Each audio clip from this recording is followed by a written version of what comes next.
There's a lot of things that you have to deal with when you start out in business, lots of things. But what I discovered over the years as I've taught classes that I've developed is that most people learn the ABCs in business, which is pretty simple, the ABCs. How do you do certain things? How do you operate and how do you get into a business? How do I get things going? But what I also discovered is if most people don't have the right mindset as they get into the business, they may crash when they run into opposition, problems, trials, tribulations. So what I do is work with people as far as getting their heads together. I'm a mental performance coach. And so I want to get everybody's head together. So I'm going to mess with your head. Get into your brains, or at least try to, because I want you to be successful. This is what John is here for. That was the first thing that drew me to him when I started working with him, that he honestly wanted to help people get into houses. I was like, well, that's cool, because most people just try to make money. But John honestly wanted to help people be homeowners. And that's one thing that I like about him. It's bad. He was talking to me one day. I was at his house and he was saying, man, you know, when I started getting those checks off those houses, I just felt so bad because it was so much money and I felt like I was robbing people or something. Now, no, but that's how he is. And he's a good guy. But as I always do when I start our classes, whenever I'm teaching individuals, entrepreneurs, or whatever, I like to bring up 3 stories. I want to tell you about these 3 situations that I experienced. First one was, there was a guy that John and I both know, very brilliant guy, that came up with an idea back when the AIDS epidemic was really high in the hospitals of having I'm gonna sit this down here if you don't mind. He came up with the idea of a retractable needle so that when you give it an injection, the little needle part goes back into the syringe and nobody gets stuck. He talked to some people about it and the people were all excited and all, and they said, wow, this is a really great idea. So you need to go ahead and develop it, send us all the information, and we can take it a step further. After a while, this individual got cold feet. He sat on it. And when he sat on his idea, 2 or 3 years later, someone else got it. But now he's not through, because this same individual came up with the pool alarm. He came up with this device that sits in the water and it floats up and down, and if somebody hits in the water and they're drowning, whatever, it really violently goes up and down, and it sets off an alarm next to the house. Brilliant idea, and they really wanted that, but he did the same thing with that one. He sat on it. A few years later, someone else came up with it. Third story, my wife's sister was playing lotto. Now, I'm not trying to promote lotto. I'm just telling the truth out here. Of course I know nobody in here plays the lotto, right? Anyway, so she's playing the same numbers for 2 years. 2 years. Y'all already know where I'm going with this. So she decided on one Wednesday that she didn't want to play the numbers. So she said, I'll play it next time. And she happened to check the numbers, and it hit. It hit. $5 million. How many of you guys could use $5 million? Yeah, you could. Yeah, you could. Now, the reason I bring these stories up to people whenever I teach a class is, I'm trying to let you know that you have to step out and do whatever's in your heart. This is part of what you're doing right now. But you've got to believe in yourself. And you've got to believe in the ideas that you have, what you're trying to do. The greatest thing that I can do for you is to try to get you to believe in yourselves, because that's the biggest challenge. And everybody in here, I know something about you. You have fears. And you have challenges, things going on in your head. And some of y'all are wondering, is this thing going to really work out? Man, I'm spending this money and I'm trying to get in this business and I don't know, or Do I really have the smarts? Am I going to be able to pull it off? Am I going to be able to do what I need to do to make the money necessary? And so you've got these inner challenges going on. But you've got to have the confidence and have the right attitude that you can do it. You have to change your attitude. You have to change your mindset and bring it up where it needs to be. Because every single person in here has the potential to be successful. Every single person, but it's up to you. In life, there are 4 questions that every single person really needs to deal with. Number 1, where are you coming from? Number 2, where are you going? Number 3, what type of person do you wish to become? And number 4, if you died right now, a year later, what would people say about your life? Let me tell you why these are important. Number 1, where have you come from? Mostly everybody in here has a past. And your past many times affects your current state, where you are today. You function, the reason you are who you are is because of your past, because of what you were taught by mama, by daddy, by other experiences that happened. And some of those things affects the way you are today. Some people grew up with parents maybe that laid out and got sloppy drunk, and they remember the embarrassment that they had. When their friends came over and they saw it, other individuals were molested, and they know how they felt that they were responsible for it, even though that they had nothing to do with it. And yet people carry this pain inside of them.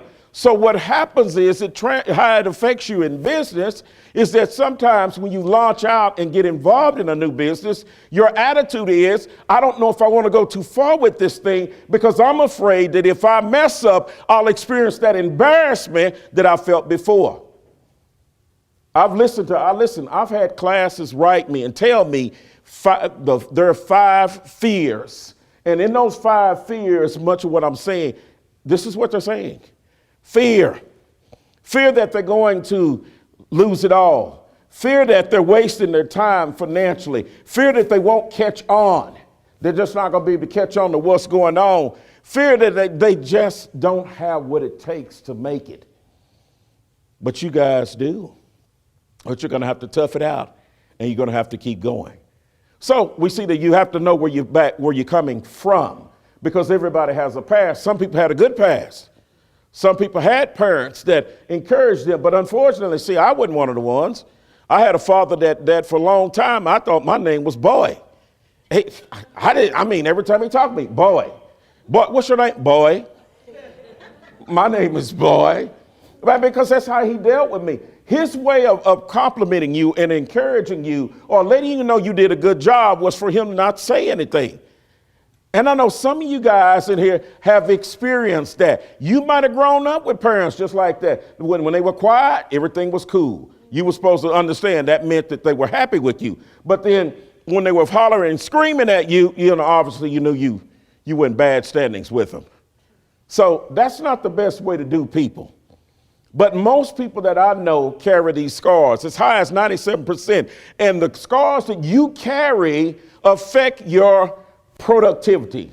It's going to affect the bottom line. It's going to affect your success rate.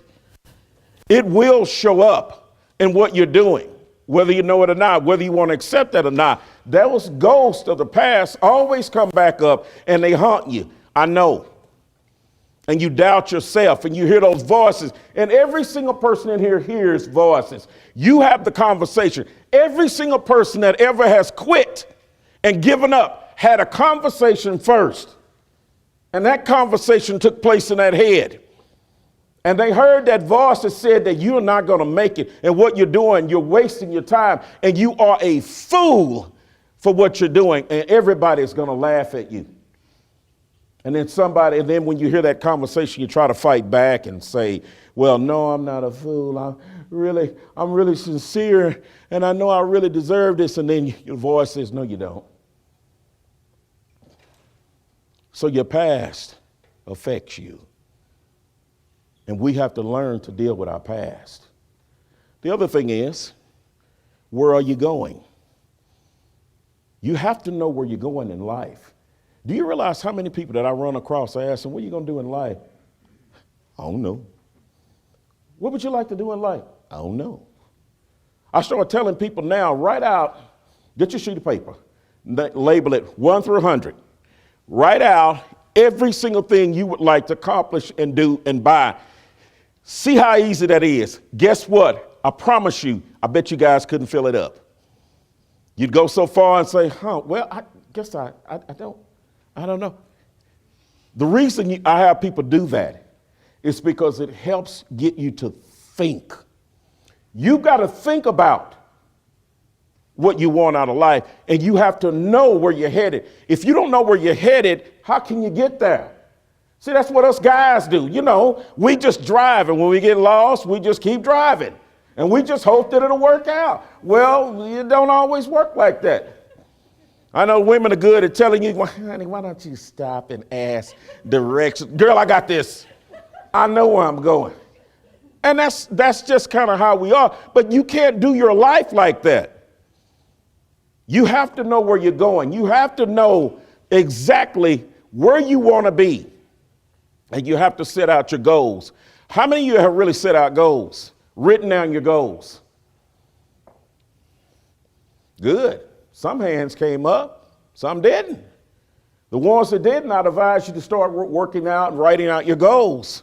You need to put them up before you so that you can stay focused on those. And the third thing is, let me say this also, the question you need to know is, what type of person do you wish to become? What do you want to be? Who do you want to be? What type of character do you want to have? You want to be stronger, have more confidence. Do you want to be the person that is a mover and a shaker? Or do you want to be a person that just simply gets by? I think most people don't want to be a person that just simply gets by. I know you want to do more. Am I right? Okay. I mean, you guys sitting here, come on. You want more in life, right? Okay. But you have to think about what type of person you would like to become. And fourth, if you died right now, what would they say about you? Right now, your current life, right this moment, what would they say? Well, they were a pretty good provider, but boy, that guy was well, she was okay, but she really wasn't much of a mama, though. What do you want them to say?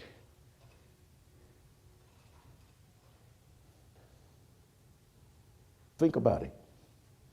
Because if you don't like the way your life has looked so far, it's up to you to change it. And you have the ability to change. I have looked in the faces of enough people and listened to them talk to me, and they tell me, I can't change. This is the way it is. I'm just struggling. Listen, I had a brother-in-law when he was 18 years old, started running drugs. I told him the story that I found out that he had started running drugs. He didn't know what it was. He said, well, he suspected what it was. I mean, come on. And he was going from Dallas, flying to LA, dropping off a bag. Eventually, he was caught.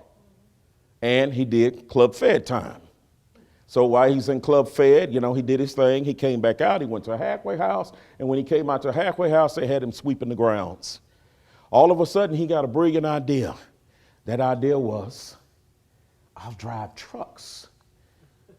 So he went to school and he educated himself on how to drive trucks. And he got into the trucking business. And a year or two later, he was able to purchase his own truck. And then from there, he purchased a second truck. And in current date, he has about 14 trucks working for him. He's successful. This is why, listen to me, I don't want to hear excuses as to why you can't be successful. Because if an individual like that is able to be successful, so can you. You can do it. There's no excuse for it. other than we choose not to be successful. Every single person in here has to own up to their own life. Ain't no more of this talking about, well, it's his fault, and I grew up and my parents didn't do this, or I had a disadvantage and all. No, it's time to own up to yourself. Own up to whatever happens in your life. And when you begin to do that, you will begin to move forward in life and be successful. You need this as you go forth in your business. Because if you don't have the right mindset, you will cave. Now, let me give you 5 quick pointers to enhance your life. Number 1, you have to believe in yourself. You have to believe in the potential that every single person has. Why do I say that? Think about what I'm saying to you now. 15 years ago, there were certain things that you couldn't do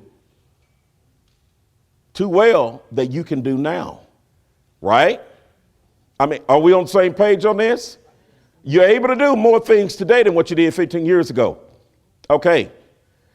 That shows that you have potential to learn. 15 years ago, you could not do a lot of things. You have the potential to push forward and do more. Most of us live in a comfort zone. We live at about so far and we're on cruise control and we only go so far in life and we get comfortable, and that's the biggest problem. You get too comfortable. You're comfortable with your life. You're comfortable with getting up and doing the same routine every single day. And so we go on cruise control and we do the same thing. We get up, we put our shoes on, we brush our teeth, we eat our breakfast, we drive to the same places, and we're just comfortable. But the problem is, you got to move a little bit farther beyond that. You have to. So you follow me so far? It's important that you understand this, that you have the potential to do more. I don't want anybody to crash out. You have the potential to do more, but I need you to tap into the potential you have. How do you tap into it? You got to believe in yourself. You have to believe in, that's one of the biggest challenges that I have with people. How do I get you to believe in yourself? What can I do to get you to almost shake you and say, you have it. You have it. You can do it. And I've seen people that are really far down. It's amazing what people have the ability to do when they're under pressure. Do you realize that most of our inventions that we have came out of a necessity or a need? When you're under the gun, you'll be surprised what you can do. But every single person in here has the ability to do it. And I know you can. You guys are going to be okay. Second nugget, the second point I want to give you that'll help you is you have to become comfortable with being uncomfortable until you become successful. You have to become comfortable with being uncomfortable. What do I mean by that? Being uncomfortable is doing something that you're not used to doing. And what we've discovered is typically people stay away from things that they're not comfortable with. We go out and we date the same people, same type of people, because we're comfortable with it. And we run into somebody that's entirely different, than what we do is that we kind of shy away from them and we feel like, oh, well, they're not compatible with me because they're so different from me. But the reality is you're just not comfortable with them because they're different. Your differences or your being uncomfortable is something that you have to overcome, because in what you're doing right now, I guarantee you, you're going to be uncomfortable. Some of the stuff that John is sharing with you, you got to get out there. You're going to be uncomfortable. I wasn't comfortable when I had to go out and show the house. People standing there. And I sure didn't like it when they tell you that, okay, we're going to be at the house at 2 o'clock. Okay, you show up at 2 o'clock. They don't show up and then they don't answer the phone. That just made me want to slap them upside the head. I mean, how rude can you get? And then they won't answer the phone, you know? But this is stuff you have to go through in order to get where you need to go. If you want to get to the promised land, you've got to go through the wilderness. She got it. You have to go through the wilderness. You're going to be uncomfortable in the wilderness. But what you want is to make sure your shoes don't wear out when you're walking. You want to make sure that you stay up on top of things and that you have the right attitude. Because what you're doing now has the potential to make you a lot of money. I mean, I don't think y'all in here to give away money, because if you are, I got a bank account. I mean, if you just want to give away money, seriously, I have something. But guys, you're here to be successful, and I want you to be. The third nugget, oh Lord, you got to be like Peter that walked on the water. Let me tell you why I say that. I'm getting a little hot. You don't mind if I'm going to be like some other people, wipe here. You have to be like Peter. How do you be like Peter? Tell you, Peter was in the boat. He sees Jesus walking on water. Whether you believe that or not, I mean, that's up to you, but I'm sticking with it. Everybody's sitting in the boat. The storm is going on. They're all rocking. I'm sure that some of them were getting seasick. And they're sitting in the water, and they're like, Lord, we're going to die. We're about to take on water. So he's sitting there, and all of a sudden, Jesus walks across the water. He comes out. They're standing there, and they scream. Who is that walking on the water? They're thinking it's a ghost. So they, all of a sudden, Peter, of all the people, says, bid me to come to you if you are the Lord, basically. So Peter steps out and he begins to walk on the water. What lessons can we learn from this? There you go. How can this apply to business? The individuals in the boat are the 1/3, let me say, they are the 90% of the individuals in the world that will not get out of their boat. They sit there. They will not try to be successful. 90% of the population, only 10% really go after what they want. 10%ers. You guys are fitting in the category of 10%, whether you know it or not, because at least you were willing to step out and do what you're doing today. You guys are the exception to the rule, but I want you to take it in and understand you are the exception. I'm not telling you this just to be telling you. This isn't one of those insurance commercials where I stand up and say, you have potential and you have potential, and then my nose grows. No, I'm telling you the truth. Come on, guys. You have the potential to do it, but you got to get out of the boat, and that's what you're beginning to do. Now, back to our story. Not only did he sit in the boat, at least Peter got up on the water, but the thing about Peter, when he got out and started walking on the water, he began to look around at the waves. How does this apply to you? When the storm gets high, when things don't come in and seem to be going right, when a few months pass and seem like the houses aren't moving fast enough, that's when you'll begin to sink. You got to refocus on why you got into this in the first place. You've got to keep your eyes locked on where you're headed. You cannot sit and look at your problem. Listen, the human mind only has the ability to focus on one thing at a time. And most people focus on paying bills, trying to survive. Most people are in survival mode.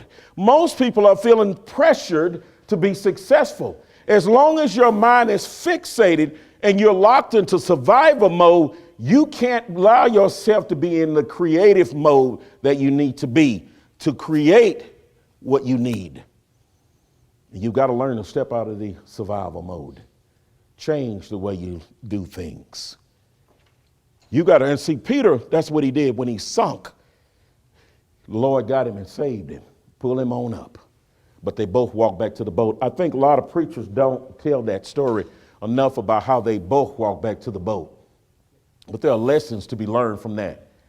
I'm going to read something to you that I think would benefit you. Some of you might have heard it, but I want you to tack it up, coming from one of the smartest men in the world, if I can read it, because I don't have my glasses on. It comes from Ecclesiastes 11, starting at 4 through 6. It says, he who observes the wind and waits for all conditions to be favorable will not sow, and he who regards the clouds will not reap. As you know not what is the way of the wind, or how the Spirit comes to the bones in the womb of a pregnant woman, even so you know not the work of God who does all. In the morning sow your seed, and in the evening withhold not your hand, for you know not what shall prosper, whether this or that, or whether both will be good. That came from one of the smartest men to ever live. And he's telling you, sow your seeds. How many people do you realize that? How many people do I run across on a regular basis that are always waiting? They're on that island. You know, there's so many people shipwreck on that island. One day I'll, you familiar with that one? One day I'll make $1 million. One day I'll launch that business. One day I'll start doing this or that over there. One day I'll start working on weight. Yeah, we all will. One day, what people need to do is vote themselves off the island. Because in order for you to be successful, you got to get off of it. The one day is today. You don't have forever to live. Tomorrow is not guaranteed to you. What you need to do needs to be done now. 50% of the individuals that buy into this course, I was told, do not even put it into motion. 6 months later, John calls them and they're still sitting on it. 6 months later, can you tell me why? Why would you take a course like this, have all this laid out for you, and you don't do anything with it but sit on it? Fear. Fear stops most people. Fear prevents us from going forward for fear of being embarrassed or losing it all. I wish I had I could read you all the comments that I've had from all the classes that I've taught. And what was amazing is how everybody seems to think the same way. Fear. Fear. You can't let it happen to you. You can't let it happen to you. Then, so far we have, on the nuggets is that you got to believe in yourself. You have to realize that you have potential. You have to get comfortable with being uncomfortable. You have to be a little bit like Peter. And let's see what. And the fourth one is accept the fact your past is your past, and your future has not been written yet. Your past is your past, and your future has not been written yet. Anybody that comes to you and tries to remind you of your past and try to tell you, girl, you know, you tried all them other businesses and that mess didn't work. What's going to make it different this time? You wasting your time. Oh, she a fool. Oh, he's a fool. He's just wasting our time. He ain't going to do nothing. You need to tune them out. Some of you guys in here need to clean house with some of your friends, because some people around you are not your friend. Did you hear me? Some people in your life are not your friends, and you need to get away from them. You don't need negative people. Now, wait a minute. Now, I'm not telling you go home and divorce your husband or your wife. Don't let it be said that I said that. I didn't say that. I didn't say that. But what I am saying, you just have to work with them. But what I am saying, the other people, you don't need in your life. I don't need people hanging around me telling me constantly how my ideas won't work. You wasting your time, man. That ain't gonna work. Okay, well, fine. Maybe it won't work for you, but it'll work for me. You got to clean house. You gotta move on in life, and you have to let go of past criticisms, past failures. We've all failed. When I had to first ride my bike, I'll never forget my stepdad. Lord rest his soul. My stepdad, his way of training you was always, that brute way. Yeah. Here, get on the bike, son. I'm going to show you how to ride now. I'm going to push you and you pedal. Oh, he didn't tell me about the part of hitting the cars and stuff, You little kid, okay, I will go. You start pedaling and, you go on and then bam, I remember hitting the car. I remember running to the side of the house next door. That's how bad it was. And he's laughing at me.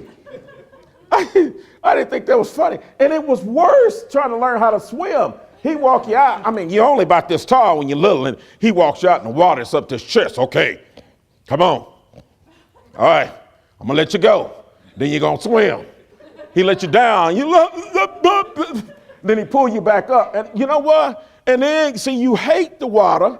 You hate going swimming, and you almost hate him, too, because it's like, why are you doing me like this? But that's how he did me. And I didn't like that. And those memories stick in your head, and it causes you to not want to attempt to do more. So some of your failures in the past, whether it been financial failures or whatever, will cause you to hold back. And even some of your religious belief will cause you to hold back. Some folks are brought up in very strict religious groups that taught money is to a certain degree is evil. You get too much money, you get beside yourself. I actually heard a preacher say that on the radio. You can't handle winning the lotto. You know what? But I'd like to try. That's what some of them thinking. I'd like to try. So you're saying you can't handle money. That's kind of crazy. You'd rather stay poor. Do you know the sad thing about that is that the poor people, as though they're going to be more holy, poor people have a problem with coveting. See, that's the problem. You sit when you're poor, you sit and look over your neighbor's fence and covet when you can get it yourself, because God doesn't have a problem with you being successful. So, and I'm not trying to preach a sermon to you. That was for free. I'm just trying to help you out. I'm trying to keep it real here. Okay? So, you got to learn to keep moving and let go of your past and recognize your future has not been written yet. Anybody that tries to tell you that this is it, you're done, you can forget it, you're over 50, nobody's going to deal with you, you're old and rusty, and nobody wants you, forget it. You can do whatever you want to do. Colonel Sanders did his thing at 66 years old. He became successful, 66 years old. Now that means it's hope for some of us in here, right? All right. And our fifth point is this. And our fifth point is this. Hey, look, I can remember so much now. Our fifth point is you got to take control of your setbacks. I was just messing with you. See, I knew that all along, right? You have to take control of your setbacks. You have to take control of your setbacks. You are going to have setbacks. Guess what? Murphy is going to come to your house. He's going to rush in. Who is it? Murphy. You open the door, he's got his baggage. There he is. Everything you put your hand to seems to turn to dust. You're trying to figure out what in the world. What did I do wrong? What did I do? God, did you curse me?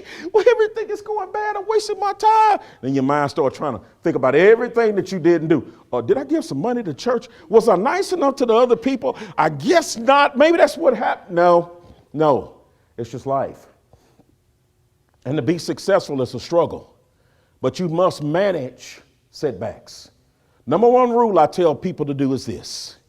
Adopt the 24-hour rule. For 24 hours, cry, whine, scream, call Shanae and anybody else, Shaquiqua, and anybody else that you know. Call Big Mama and all and tell them about how bad it was. Tell them about how your things have gone horribly wrong and get it out of your system. But after 24 hours, I need you to get back up and get back into the fight because time is ticking and you don't have time to lose more time looking in the past. Whatever's in the past is in the past. Whatever victories you have, they're in the past. Whatever failures have, they're in the past. The only thing you have now is the present. And what are you going to do with it? Move forward. You follow me? So I kept it simple. I kept this on a level that I think everybody can relate to because we all have chewed some of this dirt together. But I want you in this class to be successful.